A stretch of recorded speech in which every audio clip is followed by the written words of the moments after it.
Eu sou um médico, né? Sou um médico patologista, trabalho, tenho atividade clínica como patologista do hospital, do conjunto do hospital, das clínicas, né, dos institutos, Instituto do Coração, Instituto Central, Instituto de Pediatria, e todos os outros, Instituto do Câncer, né?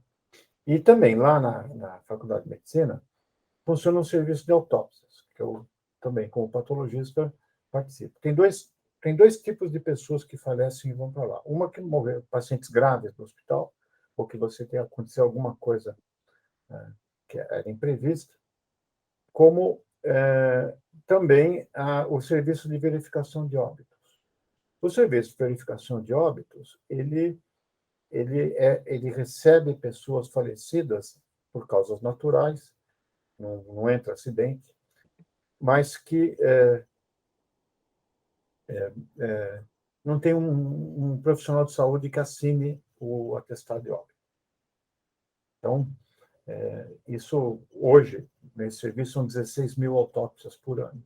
Em alguns distritos da cidade, 80% dos óbitos, vários deles são mais de 50% dos óbitos, só podem enterrar seus corpos depois de terem a autópsia realizada. Isso mostra já um indicador de desigualdade, né?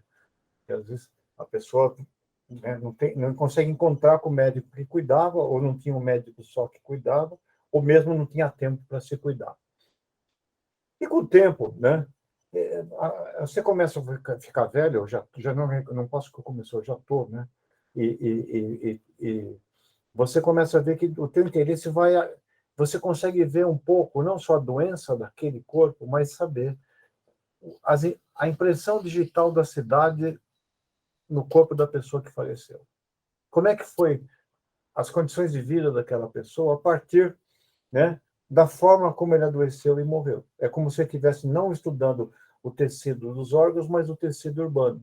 E aí eu fui procurando entender um pouquinho mais a relação da determinação de saúde e doença, que vai para além da biologia. E é isso que eu vou tentar dividir com vocês, tá? Então, aqui está a minha aula, né? Eu tinha colocado novos desafios e utopias desejáveis, né? Como é que a gente pode acertar isso? Bom, a gente é muito recente, né? Você vê na escala dos hominídeos, né, que está mais ou menos há 3,5 milhões de anos atrás, o Sapiens ele está aqui, ó, mais ou menos uns 300 mil, 400 mil anos atrás, né? Então, e você vai ver que a gente foi privilegiando um cabeção, né? Um cérebro grande e perdendo mandíbula, né? Porque você começou a dominar processos como, por exemplo, fogo, cozinhar, né? Então você podia extrair proteína muito mais rapidamente. E também o cérebro é custoso de manter, né? É custoso de manter porque mais ou menos 30%, 40% do que a placenta recebe, ou que a mãe fornece para o bebê via placenta, vai para manter isso aqui. Então, você faz uma solução de compromisso, onde você perde garra, mandíbula, né? Perde, né, musculatura e ganha a cabeça, né? E esse cérebro, então, ele demora, ele vai levando a uma situação paradoxal, né? Que é como você não tem energia, você não tem, por exemplo, você não é páreo para nenhum bicho, né? Que tem um terço do seu peso. Você não corre tão bem, você não agride tão bem, você não faz... você não consegue ser predador. Então, sobrou você ser caçador e coletor, né? E, para isso, você tem que melhorar em relação aos outros primatas, mudar a biomecânica da marcha, né? Porque você perde a prensa dos pés, né? E passa a ter um pé. Você, então, tem que assumir a posição ereta, porque o membro superior tem que exercer a habilidade que potencialmente está armazenada nas conexões daqueles neurônios. Então, o ombro é mais largo, a cabeça fica maior, e para você ter melhor biomecânica, você reduz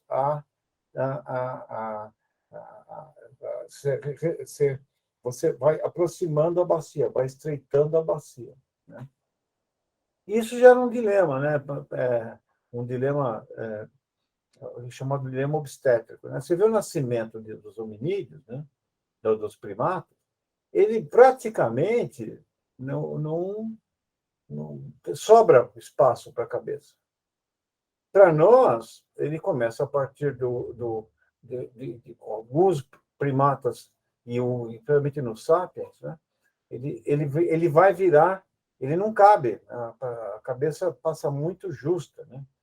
E tanto que os ossos do crânio não estão soldados, né?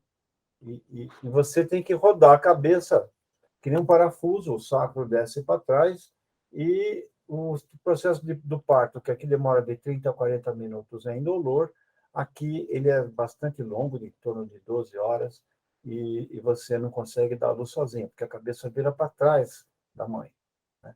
A macaca já pega o bebê no colo, né? Bom, isso cria esse dilema obstétrico, né? Então, nós somos a primeira espécie que só nascemos com ajuda. Isso, para mim, marca o início da civilização, né? O ato de você auxiliar um outro, né? Nós, então, vencemos mais pela colaboração do que pela força, né? E para a gente ser fracos como somos, nós temos que ter grupos. Não vivemos bem isoladamente, ou em grandes comunidades.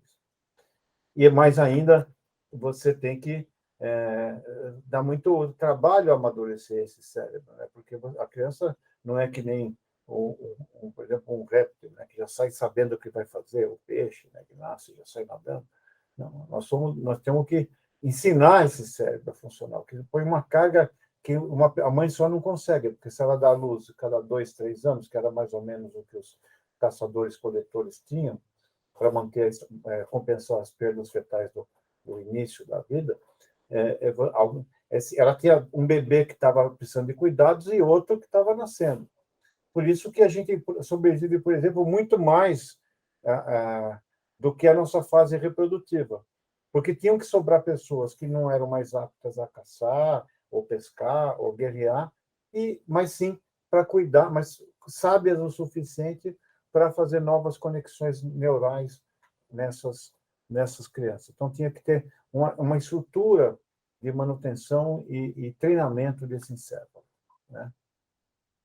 Bom, então, aqui eu vou passar isso aqui. Então, só que isso levou, né, a um surgimento, então, quando você vai ser caçador-coletor, por exemplo, aqui no, numa região como a Amazônia, por exemplo, você tem estabilidade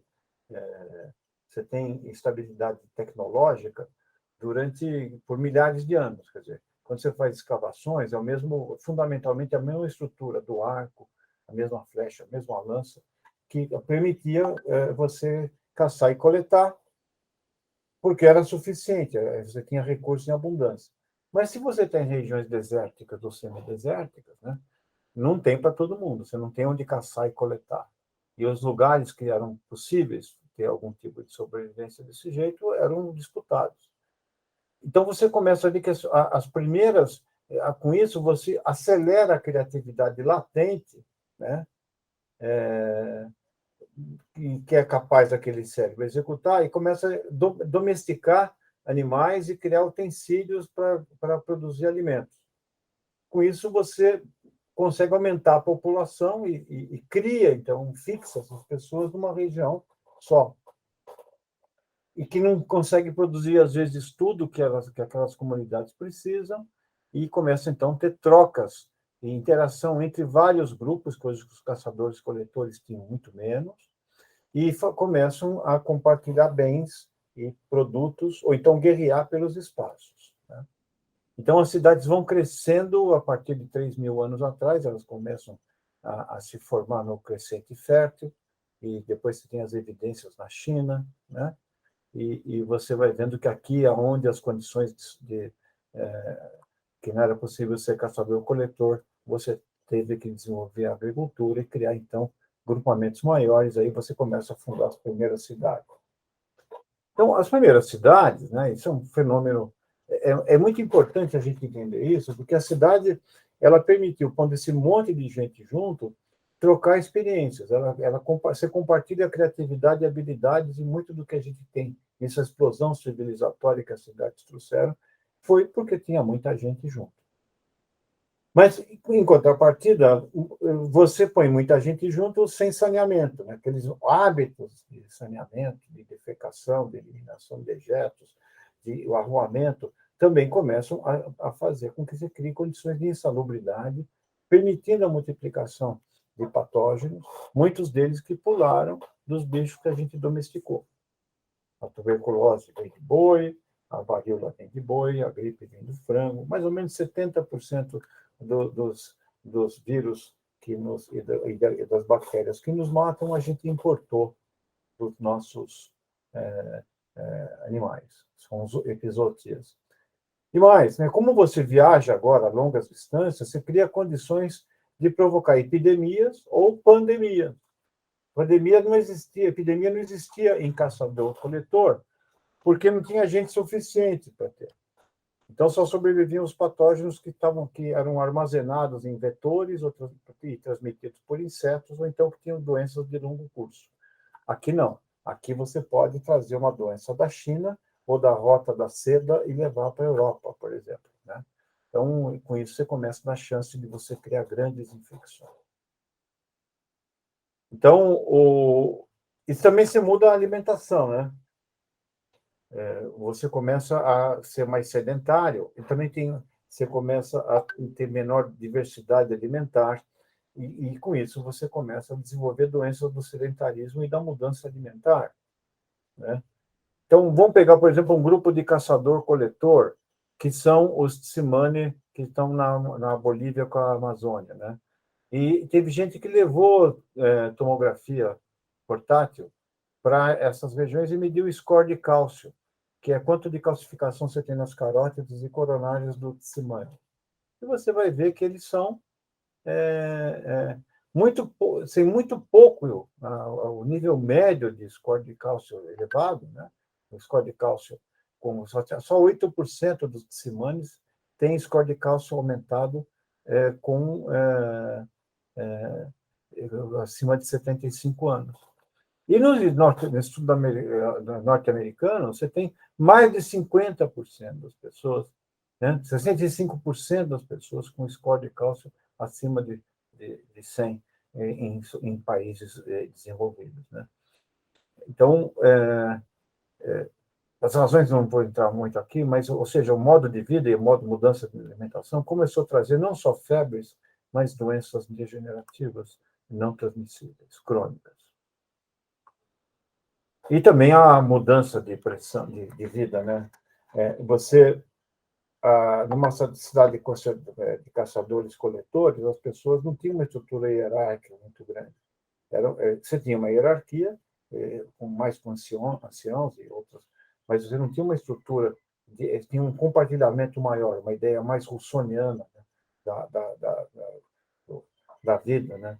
Enquanto que a cidade, quando você tem excesso de produção, você cria castas que não são determinadas por habilidades físicas ou cognitivas, por estratos sociais. Então, um planta, outro armazena, o outro vende, aí um tem contato direto com Deus e prega, outro foi ungido por Deus para mandar nos outros, virar rei.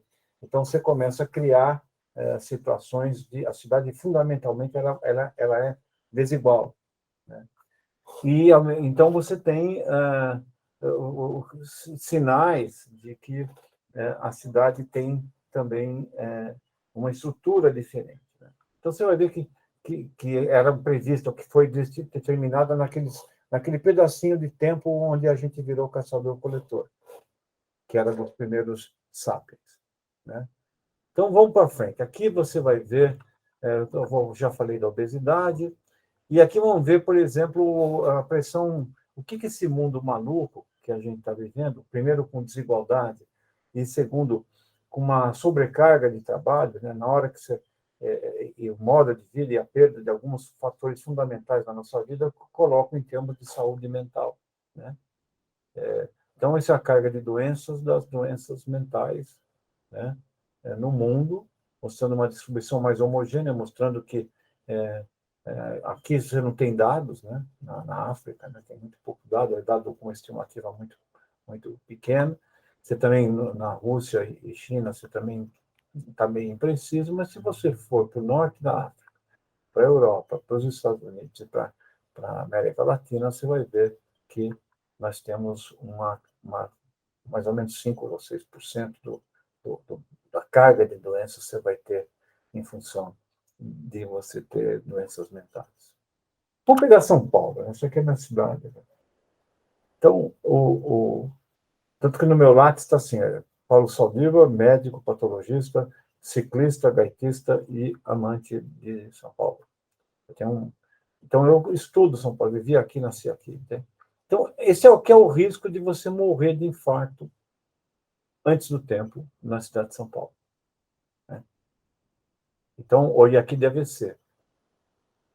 Aqui é o centro antigo da cidade, né? Depois vai expandindo esse centro. Esse aqui era o centro velho da cidade até no século XIX, depois do centro expandido, depois a cidade cresce que nem uma pipoca em direção à zona norte, zona leste, zona sul.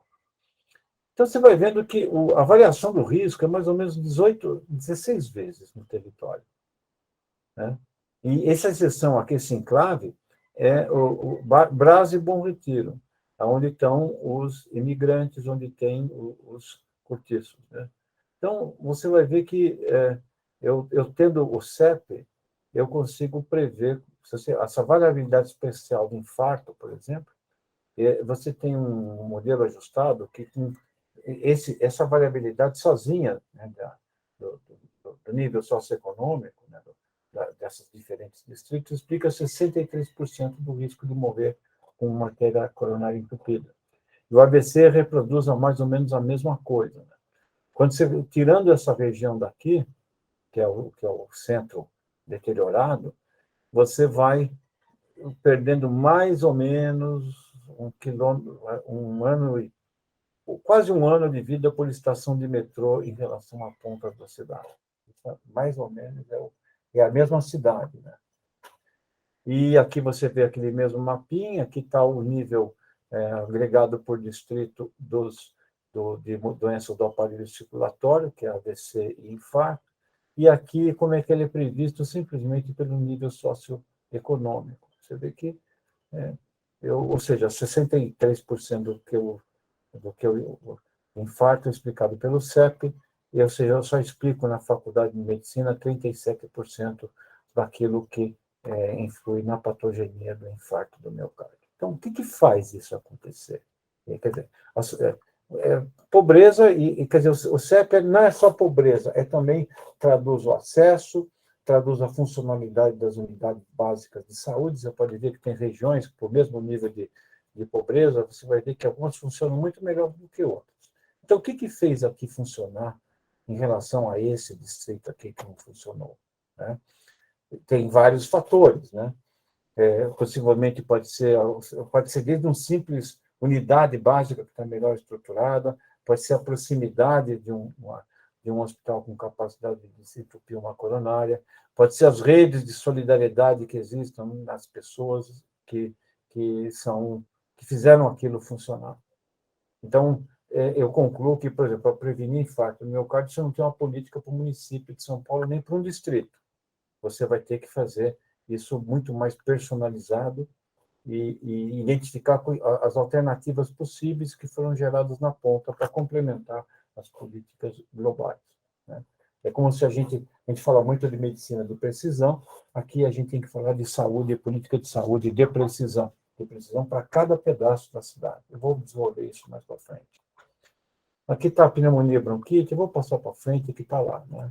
E também internações nos CAPs por doenças psiquiátricas. Né? De novo, aquela região mais pobre tem bastante incidência de internação por dependência de droga, de esquizofrenia, né? E assim vai. Um outro problema aqui é a poluição do ar. Né? Poluição do ar. Isso aqui eu moro no Bexiga, vejo a cidade aqui no fundo, né? Coberta de manhã, antes de vencer a camada de inversão.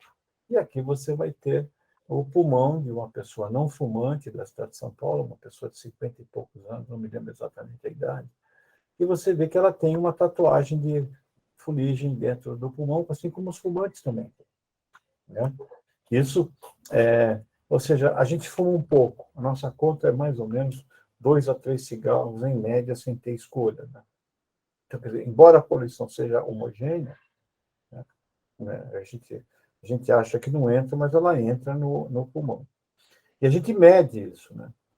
Aqui tem um pulmão de um fumante, né, que tem 48% da superfície pleural com essas acumulada, a fuligem deposita, faz uma pequena cicatriz ao redor dos linfáticos e fica retida aí, como a tatuagem faz. E aqui você tem um não fumante com pequenas bolinhas aqui, ele fuma um pouco, né? Sei lá, que ele está fumando metade do que esse fumante, um pouquinho menos da metade que o fumante faz. Só que aqui ele tem algum nível de escolha, aqui você não tem escolha nenhuma, né? E quando você mede a poluição do ar pela rede da CETESB, quando você faz uma rede de medidas pulmonares das pessoas falecidas, você vai ver que na CETESB a maior concentração de poluição seria no centro. Mas quando você vai ver no pulmão das pessoas, está na periferia, porque são aquelas pessoas já ajustadas para tempo, idade, tempo de residência em São Paulo, fumo ativo, fumo passivo, densidade de ruas ao redor da residência, distância de grandes avenidas e nível socioeconômico. Então, isso mostra que a poluição do ar não é só um problema ambiental, mas também é um problema de saúde, pelas consequências que ela tem, né, para a saúde, que todo mundo sabe, mas também um problema de equidade social e direitos humanos, porque as pessoas que vão estar mais expostas são aquelas que perdem mais tempo nos seus deslocamentos. Vamos ver temperatura, né? Eu faço parte de um grupo de pesquisadores que estudam efeitos das variações de temperatura no mundo e também no Brasil. Vou mostrar alguns dados do Brasil. Esse foi o primeiro trabalho que saiu, né?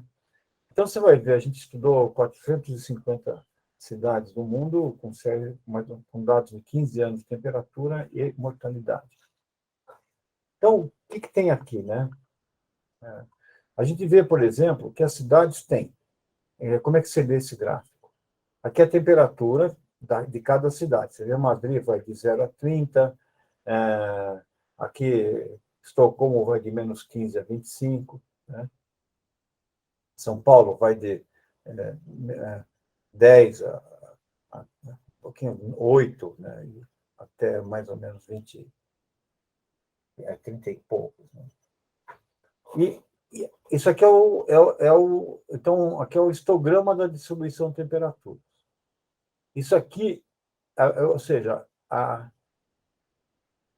aqui é a temperatura que a gente arbitrariamente define como que tem menor efeito à saúde, essa barrinha no meio.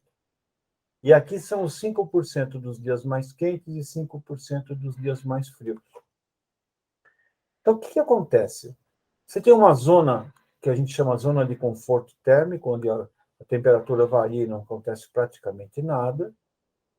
E depois você saiu começa a entrar nos dias muito mais quentes, ele começa a aumentar a mortalidade por causas naturais, e nos extremos de frio também acontece. Então, isso aqui é o padrão clássico, né? Aqui você vê que Estocolmo acontece muito pouco, né? Com grandes variações de temperatura. Ela vai de menos 15 até mais 25, não acontece praticamente nada, porque um pouquinho com calor aqui. Ou seja, a cidade tem a resiliência térmica, ela consegue, foi construída, ou os habitantes desenvolveram adaptação a um clima muito mais difícil do que, por exemplo, de Madrid.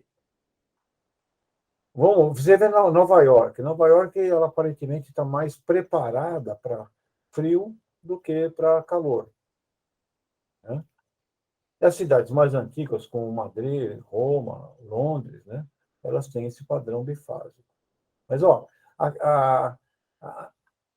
e aqui é interessante que isso aqui, a média, por exemplo, de Londres, é mais ou menos em torno de 14.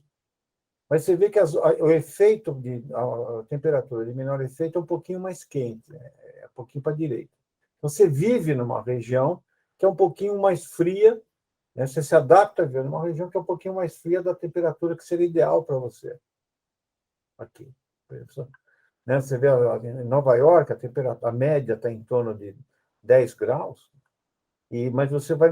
A temperatura média da cidade é 10, 12 graus, mas a temperatura de menor efeito é em torno de 20. Por que isso? Por que a gente vai morar num lugar um pouquinho mais frio do que o ideal para nós? Porque quando o homem nasce, a espécie humana nasce, né, surge, ela surge na Etiópia, e ela foi desenvolvendo um mecanismo de adaptação onde o desafio era vencer o frio. Né? Você tinha que ir para altitudes extremas, você tem que sair do quente e chegar nas regiões mais frias. Então, houve toda uma série de modificações genéticas e epigenéticas, e também de organização social, onde o desafio era vencer o frio.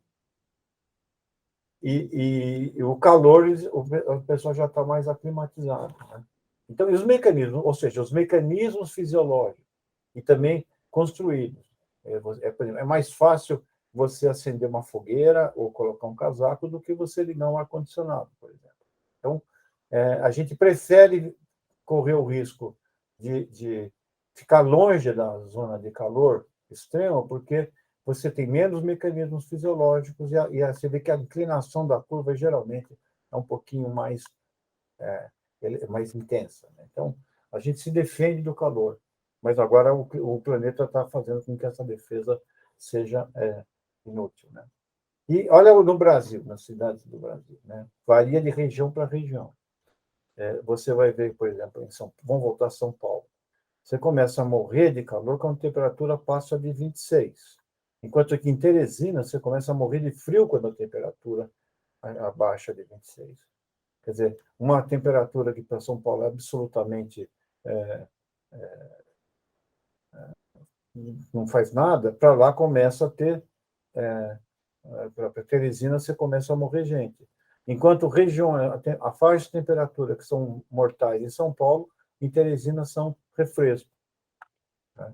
Isso significa que houve também habitações, mudanças na quantidade de gordura marrom, na densidade de termorreceptores e mesmo nas construções, que fizeram que cada população tivesse uma adaptação, uma aclimatização micro-regional. Né? Então, só que agora, isso demorou muito tempo, mas o clima está mudando mais depressa do que o tempo de evolução permite, então, isso é que a gente não sabe para frente o que vai acontecer. Agora, vamos pegar dentro da cidade de São Paulo. Então, aqui, como é que você lê? Eu estou em Itaquera, zona leste de São Paulo, né, que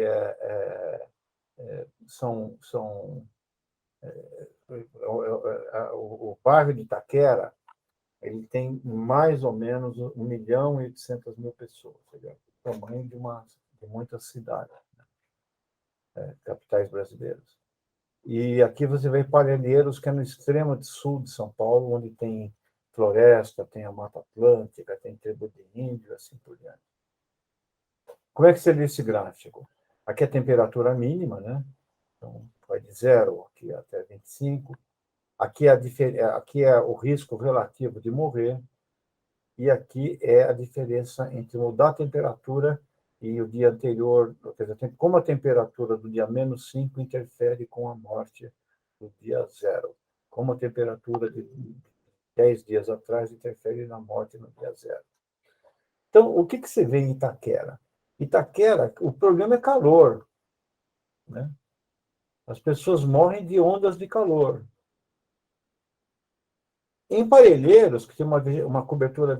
Só que Itaquera é um deserto de concreto e de cimento. Não tem árvore nenhuma.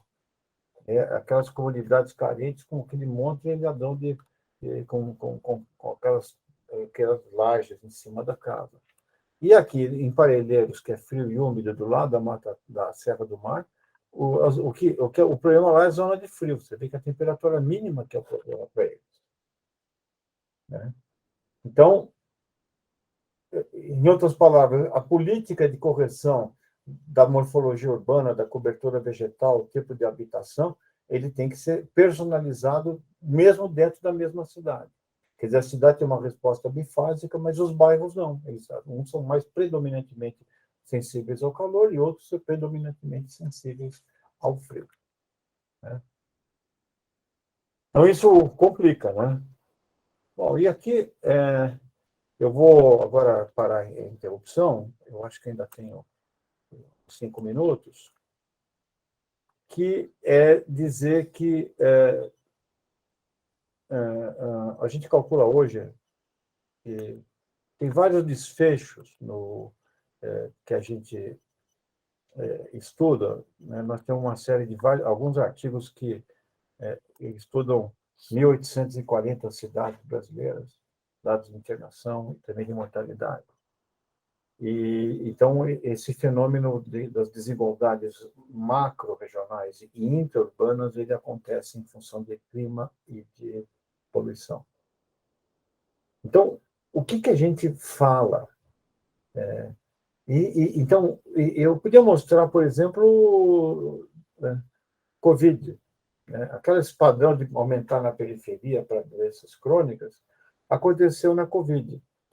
É o mesmo vírus, né? A mesma cidade, a mesma política de saúde, mas o risco de morrer de Covid era 8 vezes maior do que na região mais desenvolvida da cidade.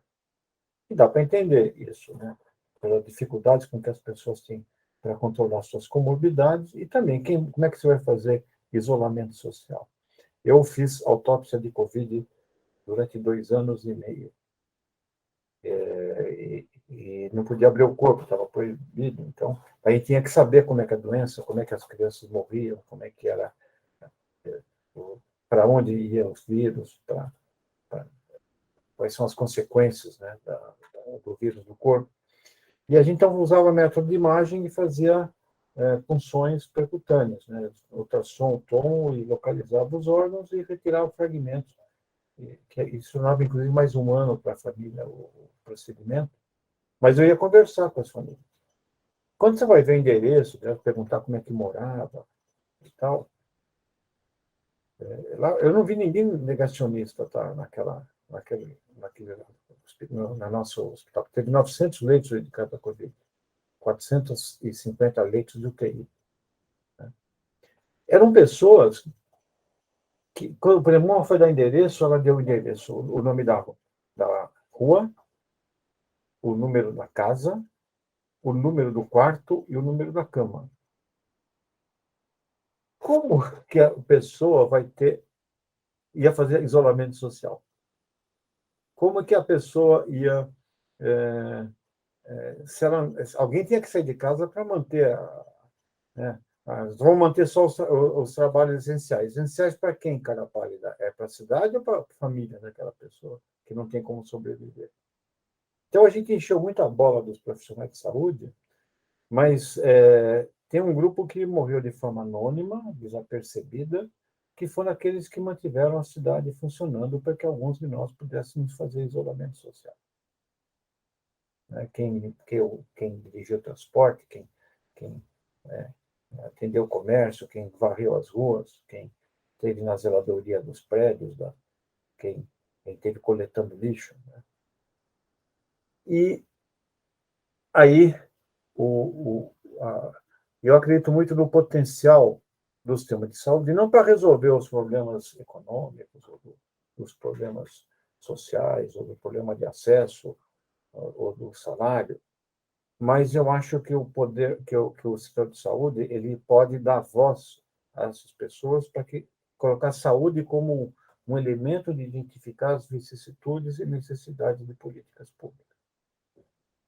Ou seja, a saúde pode ser são os agentes de saúde que entram nas casas, são eles que têm a capilaridade, né? São eles que podem detectar o que acontece. Por exemplo, eu vejo algumas iniciativas em São Paulo em comunidades, nessas comunidades que tiveram durante a Covid, chega a cesta básica lá em Heliópolis, em Paraisópolis, na favela grande. Tal. Como é que isso chega nas casas se não tem CEP? Ou se tem lugares que você não pode entrar? Com quem conversa? O Estado não sabe fazer isso. mas as próprias comunidades conseguiram se organizar nesse vácuo de ações públicas. São eles que montaram uma cooperativa de aposentadoria para as mulheres, para as esposas dos motoboys que morrem no trânsito. São eles que fizeram então, existe um repertório de ações que podem ser feitas utilizando a partir da observação dos agentes de saúde. Então, não é vocês que vão fazer saneamento, mas vocês vão dizer que aquele lugar precisa de saneamento porque está acontecendo isso, ou está acontecendo aquilo.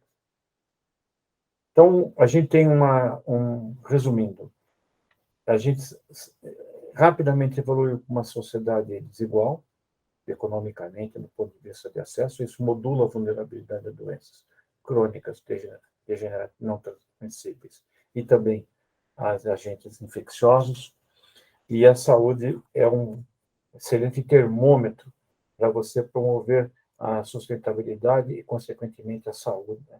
Uma saúde sustentável é seguramente mais saudável. E eu estou aqui para, se alguém quiser ter alguma pergunta, à disposição de vocês. Eu agradeço profundamente a honra do convite. Muito obrigado. Paulo, se você quiser fazer algum outro comentário, reforçar algum assunto, enfim, temos aí um tempinho também, ou sugerir alguma ação, alguma consulta, algum material, ficar de olho, né, em algum lugar por aí que você recomende. Eu posso passar uns PDFs de alguns artigos, se alguém quiser consultar. Uhum. E eu talvez deixasse como uma mensagem final, né? É que, como eu disse, o ato de cuidar, para mim foi no parto, para Margaret Mead foi um encontro de um fêmur do Paleolítico, foi cicatrizado, uma fratura cicatrizada no esqueleto. Você imagina o tempo que demora para cicatrizar um fêmur sem tração, sem placa, sem nada. É que alguém cuidou, né? Então, o ato de cuidar é a essência do processo civilizatório. E isso é exercido de um modo muito intenso na atenção primária. Você compartilha as casas, você partilha a convivência, você divide os problemas e, principalmente, você combate o medo, que hoje é tão frequente, o medo do adoecimento, o medo da situação. Você ajuda a combater o medo. Porque o combate do medo nesse mundo tão difícil de hoje não é a coragem, é a esperança. E é isso que o acesso à saúde confere a essas pessoas. Eu queria me solidarizar e congratular todos pelo trabalho que exercem de forma absolutamente invisível, poucas vezes reconhecida, mas com uma extrema dedicação em todo o território brasileiro, como vocês estão fazendo. Muito obrigado.